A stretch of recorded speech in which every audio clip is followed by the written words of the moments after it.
Nyonya Hajah Daisyanti Astrilita Siregar Sarjana Pertanian, atau lebih dikenal sebagai Nyonya Hajah Daisyanti Usamah, adalah merupakan istri dari Dr. Randus Haji Usamah Hisyam M.Sos, mantan Ketua Umum Pengurus Pusat Persaudaraan Muslimin Indonesia PP Parmusi periode tahun 2015 sampai tahun 2020 dan periode tahun 2020 sampai tahun 2025.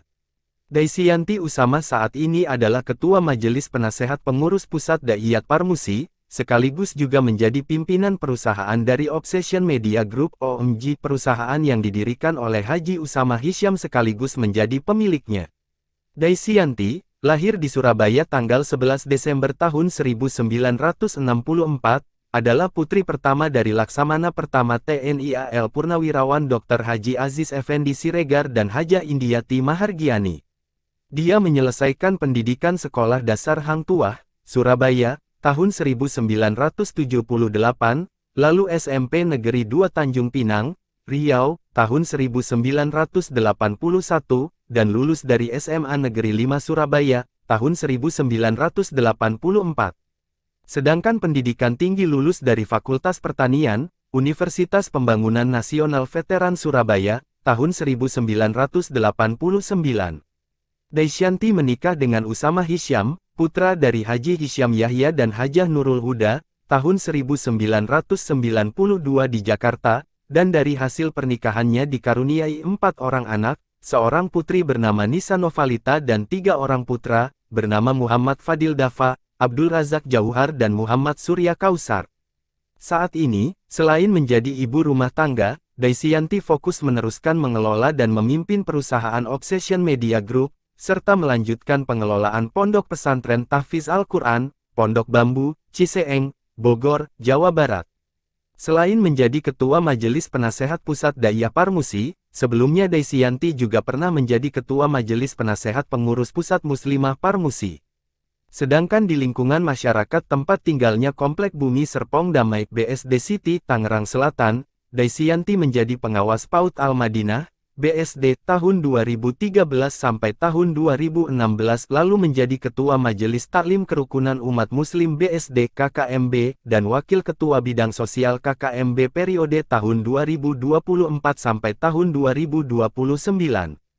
Pada kesempatan ini saya berhasil mewawancara Ibu Daisyanti Astrilita Usamah dengan tema menjadi ibu rumah tangga dalam koridor dakwah. Berikut ini adalah wawancara lengkapnya. Alhamdulillah. Bismillahirrahmanirrahim. Assalamualaikum warahmatullahi wabarakatuh. Assalamualaikum warahmatullahi wabarakatuh. Ketemu lagi dalam channel saya, Taufikur Rahman Abdullah. Yang hari ini saya akan mewawancarai Ibu Nyonya Hajah Daisyanti Usamah. Beliau adalah istri dari almarhum Bapak Haji Dr. Randus Haji Usamah Hisyam MSI, yang mantan Ketua Umum PP Parmusi. Hari ini saya akan mewawancarai beberapa perihal sesudah pasca meninggalnya Bapak Haji Usamah Hisyam, dengan tema yaitu menjadi ibu rumah tangga dalam koridor dakwah. Perlu saya jelaskan bahwa beliau adalah juga menjabat sebagai Ketua Majelis Penasihat Pimpinan Pusat Majelis Daiyat Parmusi, dan Ketua Umumnya adalah Ibu Fahira Idris. Assalamualaikum warahmatullahi wabarakatuh, Bu. Assalamualaikum warahmatullahi wabarakatuh. Kami sebelumnya juga dalam ini menyatakan ikut berduka cita dengan meninggalnya Bapak Haji Usamah Hisyam. Semoga beliau mendapat ampunan oleh Allah Subhanahu Wa Taala, ditempatkan di surga Jannatul Naim, dan keluarga yang ditinggalkan diberikan ketabahan. Amin. Begini Bu, bagaimana Bu keadaan Ibu Desi, baik, sehat-sehat. terutama sepeninggalnya Bapak Haji Usamah Hisyam? Alhamdulillah, baik. Ya. Apa saja Bu perbedaan yang Ibu rasakan ketika Bapak masih hidup dan sesudah beliau meninggal? Baik, Ya mungkin kalau diceritakan semua mungkin banyak ya Mas Taufik, tapi mungkin salah satu aja yang saya ceritakan yang kalau dibilang lucu tapi kenyataannya seperti itu, yaitu bahwa 2 tahun terakhir ini kan Pak Usama karena kondisinya juga setelah bypass jantung itu kan stroke ringan ya, sebelah kiri saya kalau jalan juga agak goyang gitu. Nah sedangkan saya sendiri juga lutut saya ini agak bermasalah gitu. Jadi kita tuh harus saling berpegangan tangan gitu. Makanya kalau kemana-mana kita kan selalu gandengan tangan erat-erat gitu kan.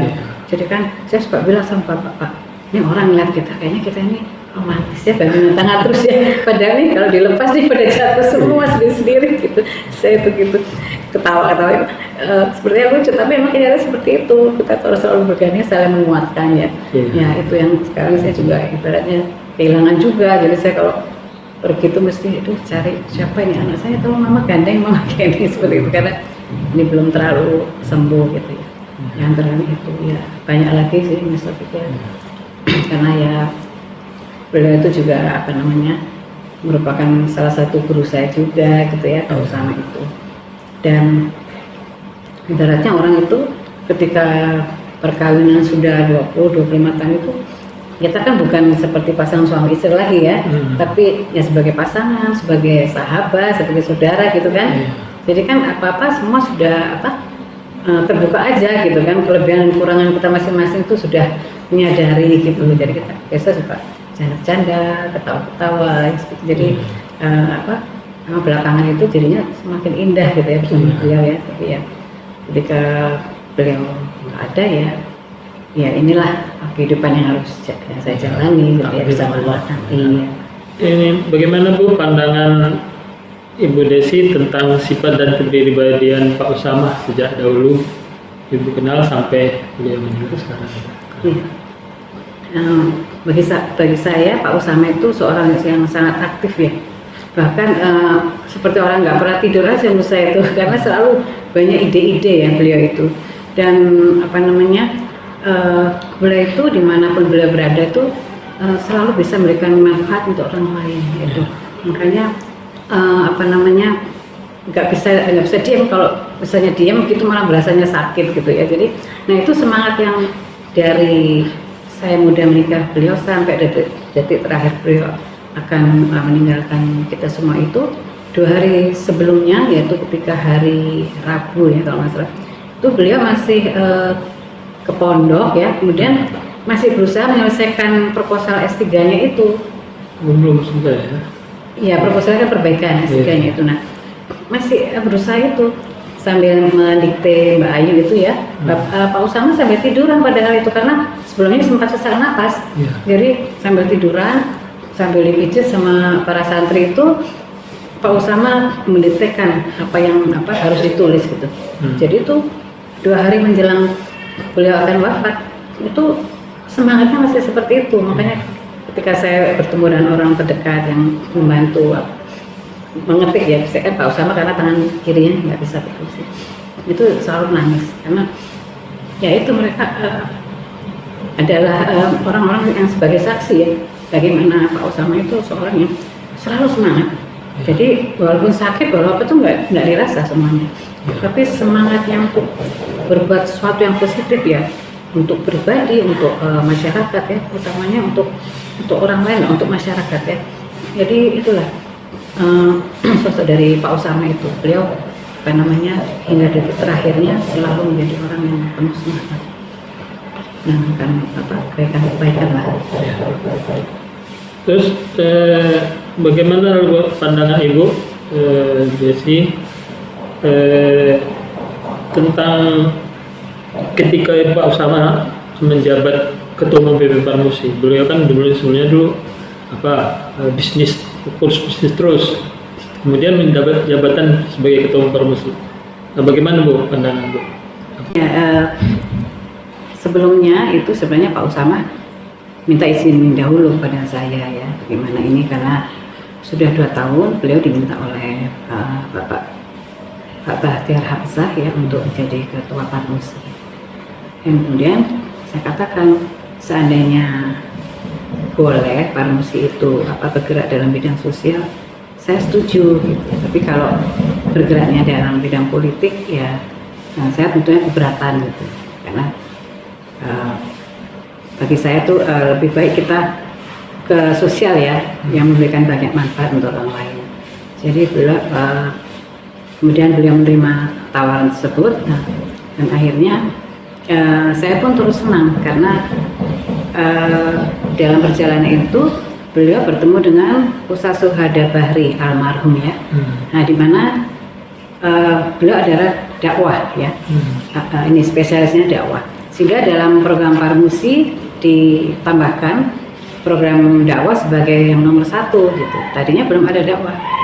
Tadinya kan sosial, pendidikan ya dan lain-lain. Nah, kemudian bertemu dengan almarhum, tambahkan dakwah, dan dakwah menjadi nomor 1. Justru menjadi nomor 1. Nah, di situ ya, di situ saya justru merasa senang sekali gitu, karena dakwah ini sebenarnya bukan hal baru ya untuk saya gitu, untuk saya maupun Pak Usama ya gitu ya, karena dari ayah saya sendiri ya, sebenarnya kalau dari benang merahnya ayah saya itu juga boleh dibilang seorang dai ya, karena beliau itu sering berikan ceramah juga ya.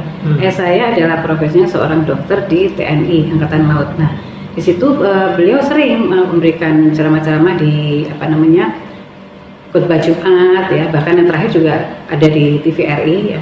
Beliau diminta untuk TVRI ya, tahun berapa saya lupa juga acaranya apa, tapi yang pasti saya ingat itu almarhum ayah saya itu memakai bajunya lengkap gitu, jadi bukan baju koko yang islami, bukan, tapi bajunya adalah baju ABRI, baju dinas lengkap gitu kan.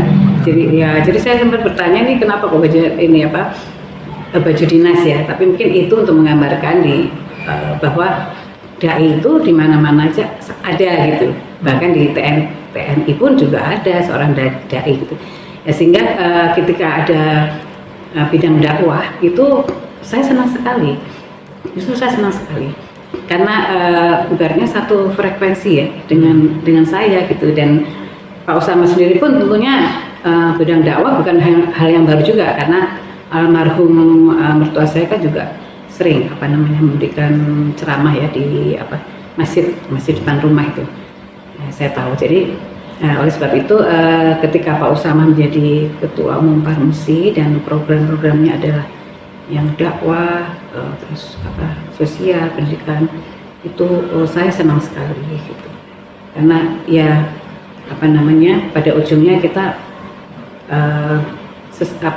semakin kita berumur ya, tentunya kan kita lebih jalannya lebih yang ke akhirat mungkin ya.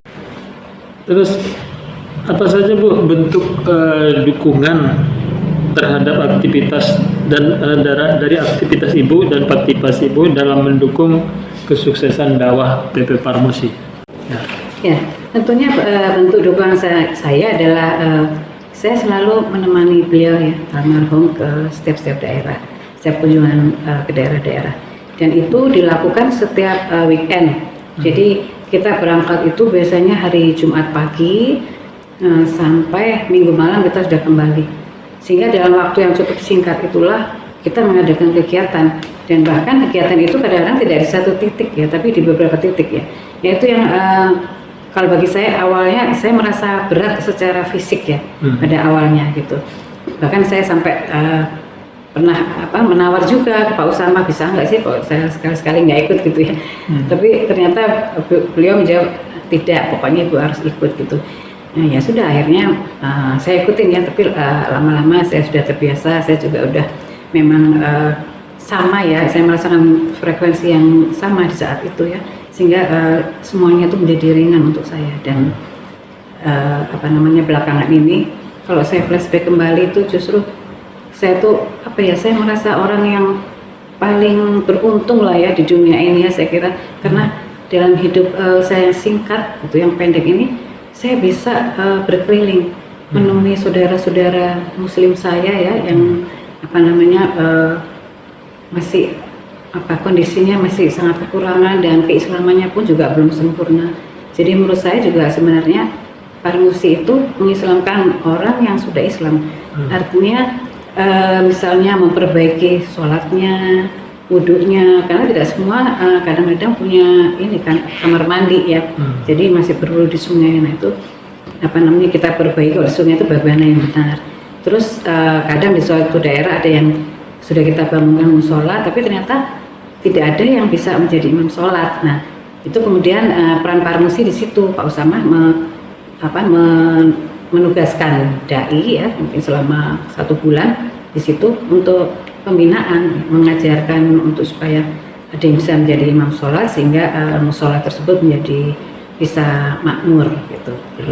Mas begini Bu ya, bagaimana pandangan Ibu tentang korelasi atau hubungan timbal balik antara Bapak sebagai Ketua Umum Parmusi dengan beliau juga sebagai pemilik perusahaan OMG atau Obsession Media Group yang dipimpin oleh Pak Usama?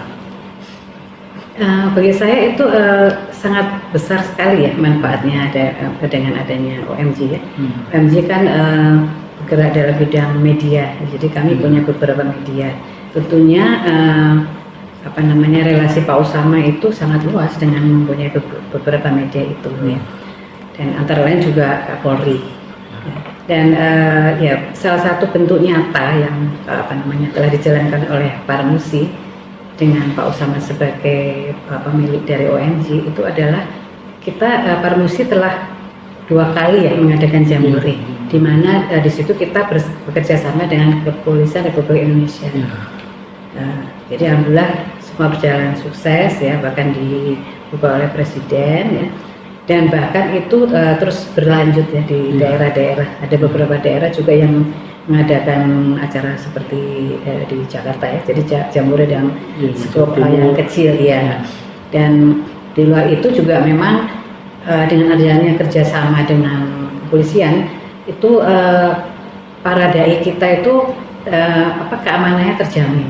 Jadi saling mendukung dari dai-nya dilancarkan ya, kemudian dari pemerintahnya juga kan kita melakukan pembinaan ya secara ya agama, akhlak semuanya, sehingga itu juga untuk bisa sebagai mencegah misalnya ada gerakan terorisme atau narkoba, itu saya rasa sangat bermanfaat sekali. Jadi memang bagi saya dakwah itu akan berhasil kalau semuanya bersinergi. Jadi antara dai-nya juga dengan pemerintahnya itu harus saling bekerjasama, Pak Taufik. Kalau tidak ada kerjasama itu akan sulit. Kita pun akan sulit juga untuk bergerak karena tidak ada jaminan keamanan. Terus bagaimana pandangan Bu Desi tentang masa depan organisasi Parmusi setelah Bapak tidak ada? Ya kalau saya sih nggak bisa juga memprediksi, sekarang tergantung bagaimana yang meneruskan Parmusi.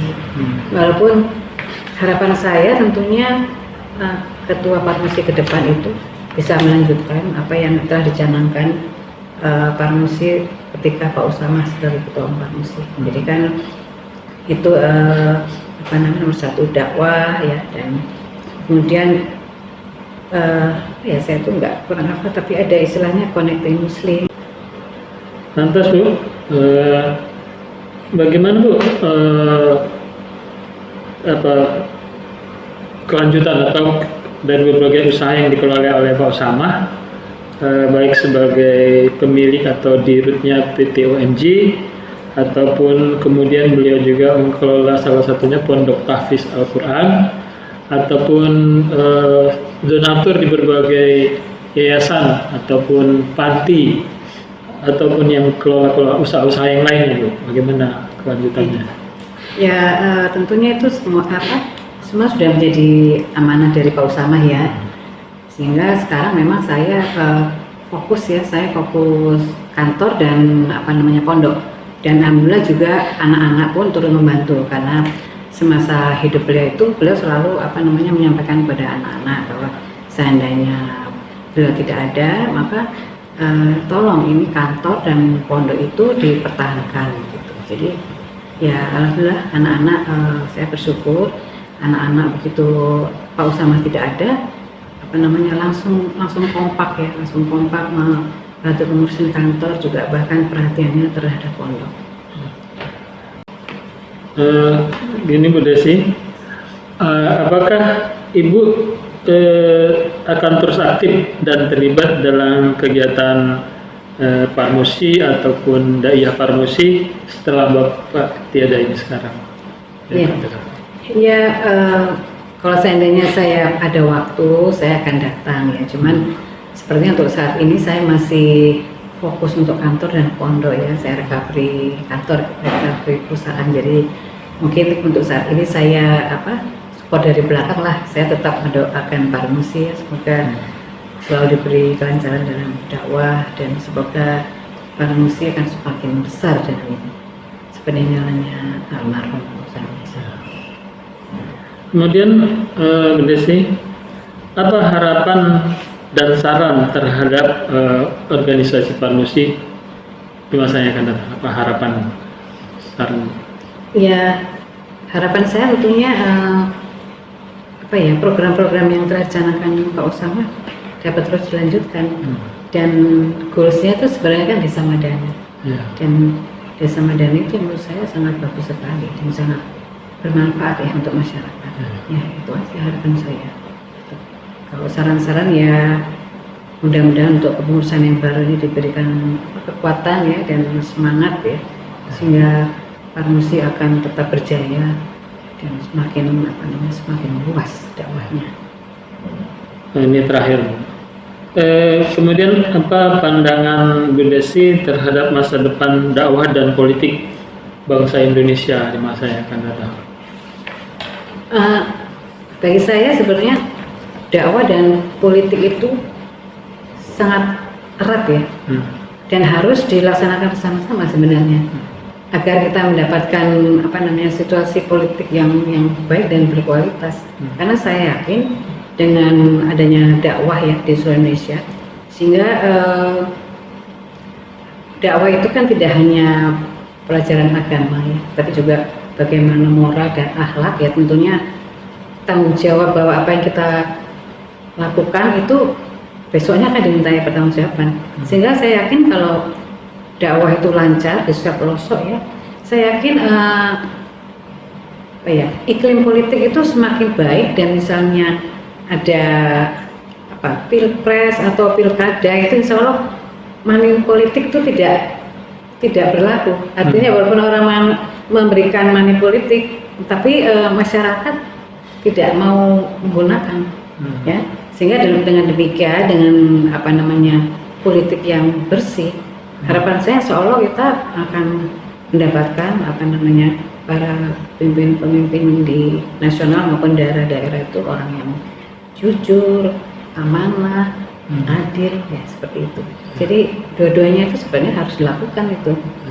Dakwah ya, terutama dakwah itu harus dilakukan kalau mau iklim politik di Indonesia ini menjadi berkualitas. Itu menurut saya. Ada lagi Bu yang mau dikatakan terhubung dengan wawancara ini? Apa itu kira-kira? Closing statementnya gitu. Oh, closing statement berkaitan itu ya, saya mendampingi Pak Usama. Kalau saya mungkin untuk ibu-ibu ya, untuk ibu-ibu ya. Jadi bagi saya, seorang wanita muslim itu harus ditingkatkan lagi ilmunya. Jadi harus tetap menuntut ilmu ya, setidak-tidaknya di majelis taklim gitu. Karena kita itu perjalanan hidup kita nggak tahu. Tapi setidaknya kalau kita mempunyai ilmu dalam situasi apapun, kita akan siap. Seperti saya dalam kehidupan saya dengan Pak Usama itu kan bermacam-macam. Saya jadi seorang istri, jadi seorang ikut berdakwah ya, dan terakhir saya sebagai suster melihat Pak Usama. Tapi karena ya alhamdulillah saya selama ini memang kegiatan saya itu banyak di majelis taklim, sehingga saya menerima semua takdir Allah itu saya dengan ikhlas. Bahkan ketika Pak Usama tidak ada pun, saya bisa, walaupun berat ditinggal seorang suami itu merupakan suatu hal yang sangat berat dalam hidup saya, tapi saya bisa menerimanya dengan ikhlas. Ya itu karena saya banyak untuk ilmu itu di masjid-masjid taklim. Jadi harapan saya bahwa setiap wanita muslim Indonesia kalau bisa selalu untuk ilmu, minimal di taklim ya, karena itu akan sangat bermanfaat dan menuntut ilmu adalah salah satu jalan kita menuju surga. Salah satu dari hadis Bukhari dan Muslim yang mengatakan bahwa wanita adalah tiang negara. Oleh sebab itu, apabila wanitanya rusak, maka rusaklah negara. Tapi sebaliknya, apabila wanitanya baik, maka baiklah negara. Oleh sebab itu, sebagai wanita muslim, harus ada keseimbangan antara kecerdasan intelektual maupun kecerdasan spiritual. Demikianlah wawancara saya dengan Ibu Nyonya Hajah Desyanti Usama Hisyam tentang dengan tema menjadi ibu rumah tangga dalam koridor dakwah. Mudah-mudahan wawancara ini bermanfaat bagi para viewers, bagi Parmusi, serta bagi seluruh masyarakat Indonesia. Wabillahi taufiq wal hidayah. Assalamualaikum warahmatullahi wabarakatuh. Assalamualaikum.